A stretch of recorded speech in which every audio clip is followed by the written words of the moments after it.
ईद मिलना। मिर्जा साहब हमारे हमसाए थे, यानी उनके घर में जो दरख्त था उसका साया हमारे घर में भी आता था।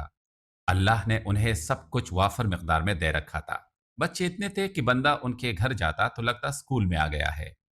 उनके यहाँ एक पानी का तालाब था जिसमें सब बच्चे यूं नहाते रहते कि वो तालाब में 500 गैलन पानी भरते और 7 दिन में 550 गैलन निकालते। वो मुझे भी अपने बच्चों की तरह समझते, यानी जब उन्हें मारते तो साथ में मुझे भी पीट डालते। उन्हें बच्चों का आपस में लड़ना झगड़ना सख्त नापसंद था।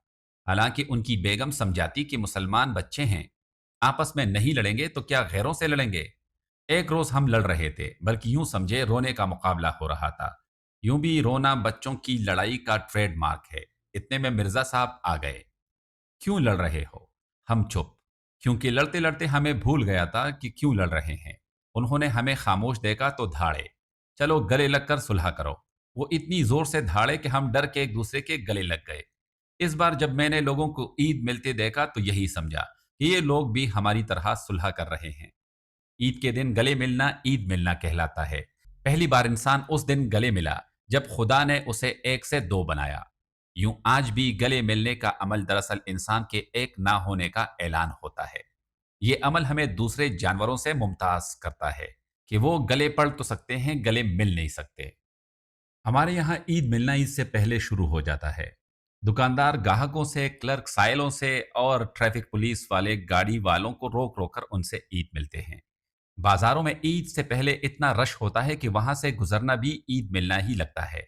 कुछ नौजवान तो लिबर्टी और बानो बाजार में ईद मिलने की रिहर्सल करने जाते हैं। ईद के दिन खुशबू लगाकर ईदगाह का रुख करता हूँ। वापसी पर कपड़ों से हर किस्म की खुशबू आ रही होती है, सिवाय उस खुशबू के जो लगाकर जाता हूँ। ईद मिल मिलकर वही हाल हो जाता है जो 100 मीटर की हर्डल जीतने के बाद होता है। ऊपर से गुजरांवाला की ईद मिलती मिट्टी ऐसी है कि जब वापस घर का दरवाजा खटखटाता हूं तो घर वाले गर्दन निकालकर कहते हैं, जी किससे मिलना है। सियासतदान तो ईद यूं मिलने निकलते हैं जैसे इलेक्शन कैंपेन पर निकले हो। जीतने से पहले वो ईद मिलकर आगे बढ़ते हैं और जीतने के बाद ईद मिलकर आगे बढ़ जाते हैं। पंजाब के एक साबिक गवर्नर का ईद मिलने का अंदाज निराला होता था। उनका हावजा हमारे एक अदीब दोस्त जैसा था, जो एक डॉक्टर से अपने मर्जी नुस्खा का इलाज करवा रहे थे। 2 माह के मुसलसल इलाज के बाद एक दिन डॉक्टर ने पूछा, अब तो नहीं भूलते आप? बिल्कुल नहीं, मगर आप कौन हैं और क्यों पूछ रहे हैं? 2 साबिक गवर्नर भी ईद पर मोअज़्ज़िज़ीन से ईद मिलना शुरू करते, मिलते मिलते दरमियान तक पहुंचे तो भूल जाते हैं कि किस तरफ के लोगों से मिल लिया और किस तरफ के लोगों से अभी मिलना है। यूं वो फिर नए सिरे से ईद मिलने लगते।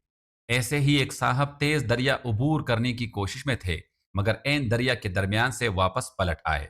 लोगों ने वजह पूछी तो कहने लगे, दरअसल जब मैं दरिया के दरमियान पहुंचा तो बहुत तक गया, सो वापस लौट आया।